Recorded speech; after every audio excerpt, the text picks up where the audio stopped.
Oh, absolutely. Oh, absolutely. No, good call on that. That's fantastic. Hi there, this is Sam with Bulldog Rooter. Today I'm doing a video inspection for the main sewer line of 125 East High Drive here in Spokane, Washington. It is July 20th, 2017. So right now I was able to get my camera all the way out to the end of the sewer for the house. The homeowner is responsible for their connection to the city sewer, being exactly where we're at right here with my camera. All the way back to the house. This is going to be probably a little bit out into the street on High Drive. So I'm going to start to pull this thing back and explain some things about this pipe. Right now our connection is what's called concrete line right here, and then the concrete switches over to a, actually this is all concrete in this section. So that right here is our connection. It looks like right here in the sewer line itself, there's a little bit of separating towards the bottom of the pipe. We can see a little bit of puddling of water right here. Honestly, this isn't really too bad. The only issue is that usually some stuff can get caught up when you have a big belly of water sitting in the line. This isn't very big, so it shouldn't create too much of an issue. So, like I said, 4-inch concrete right here. And then here we are, still in the 4-inch concrete. It looks like right now it's just kind of the separations, and possibly the line is more flat than downhill in this spot, and that's why we're kind of holding water in this area. It looks like there's a possibility it could be going uphill, which is creating this kind of pocket of water in this section. So we're going to start to pull back, and then right here we switch from the concrete over into the 4-inch Orangeburg pipe. Orangeburg, unfortunately, is one of the worst types of pipe you can have. This is compressed wood pulp and tar in layers. And what we're seeing right here, Orangeburg also goes by the name of bituminous fiber. What will happen with Orangeburg is it'll start to get bulbs inside of the pipe. Those bulbs will start to crack and rip, and eventually the pipe itself will start to ovalize and collapse. And that's what we're seeing right here. Is a very big bulb. There's a hole inside the pipe right here in that bulb itself, and the pipe is going to start to look ovalized as we pull back.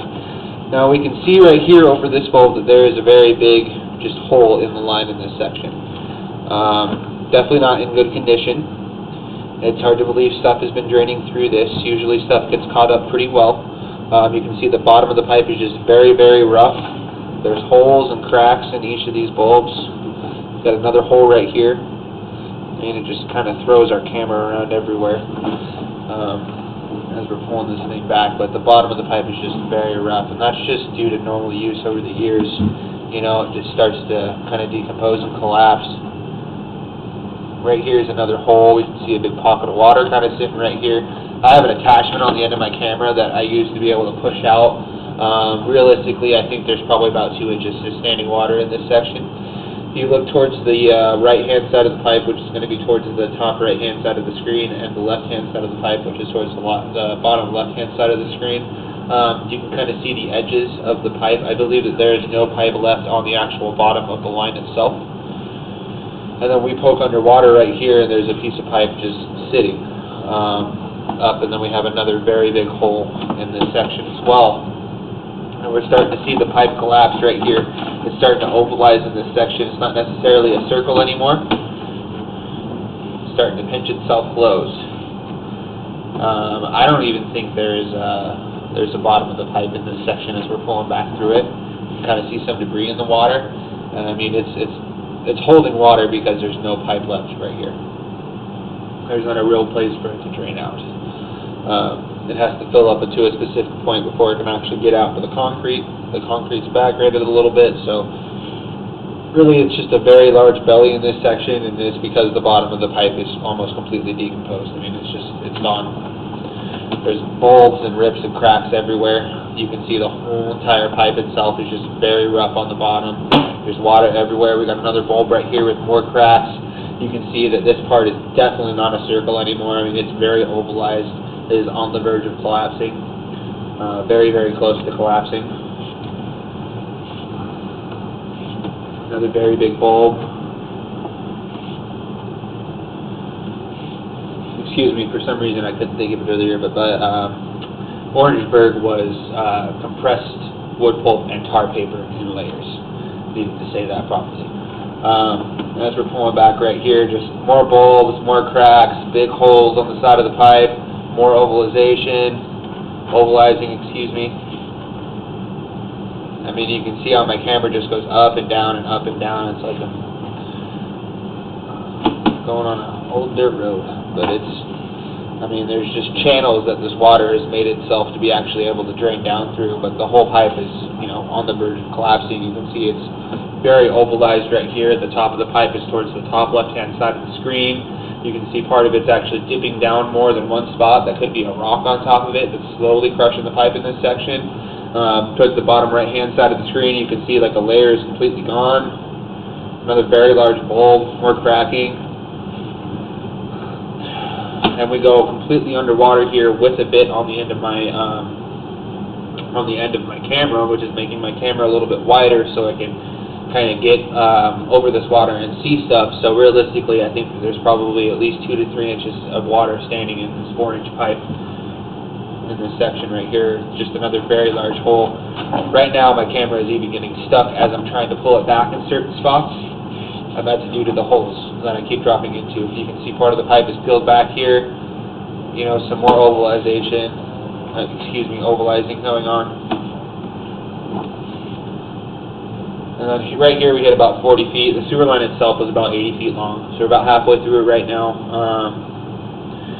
Another technician was called out and to do a sewer line inspection and could not get past this spot. Reasoning behind it is you can see the pipe is actually starting to peel up in this section. There's a very large hole, and without being able to see exactly what's going on, which is about what he was probably doing, he was just hitting this part of the pipe right here, like I am right now, and I was just lucky enough to get over it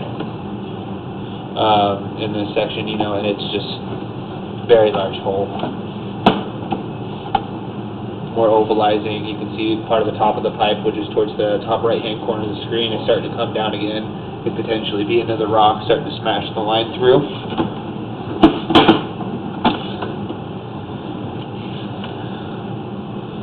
More just very rough spots as we're pulling back. Some more bulbs.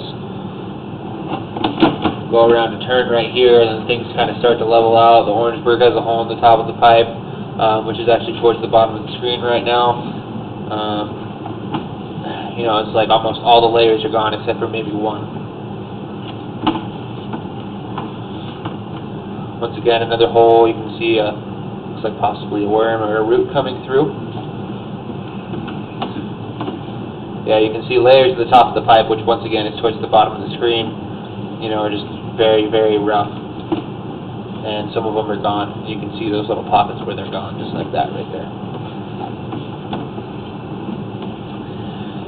Once again, the line is very ovalized in this section as well. It seems like it's ovalized for pretty long. I'd say the majority of the pipe of Orangeburg is ovalized. It's getting very close to collapsing. As we get closer to the house, we are starting to get a little bit smoothed out in the Orangeburg, but realistically, you know, at least 80–90% of the Orangeburg is about toast. It's about done. And then here pretty shortly we are going to be switching from Orangeburg to cast iron, which is going to be inside the house. Looks like we got another minor hole right there, and that's the connection from cast iron to Orangeburg. 4-inch cast iron right here. Cast iron usually lasts pretty long inside the house. I rarely see issues with it except for when it starts to rust out. And you'll start to see like really, really big rust debris and scales that almost looks like gravel sitting around inside the pipe. You'll see cracks. And holes as well. I'm not really seeing any of that right now. Looks like a little bit of debris inside the line, but that is nothing to worry about. And then right here we are going to be popping out of our clean out, where we did our video inspection from. This is the clean out in the basement, right here, right next to the water main in the house. And once again, that was Sam with Bulldog Reader, and that's going to conclude your video inspection. Thank you.